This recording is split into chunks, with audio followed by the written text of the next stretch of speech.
All right, we have a little 12 charger job. We are using ChargePoint chargers with the low chair. Set the bollards for safety about 15 inches in front of the chargers. Here's the second one.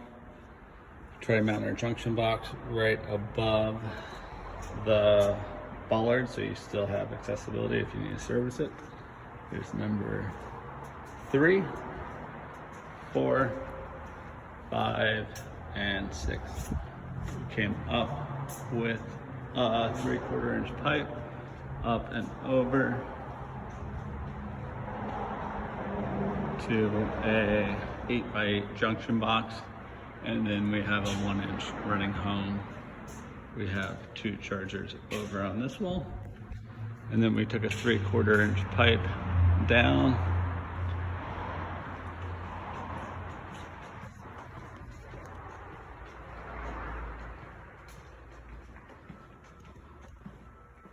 over to a bank of 4 chargers. 1, 2, 3, and 4.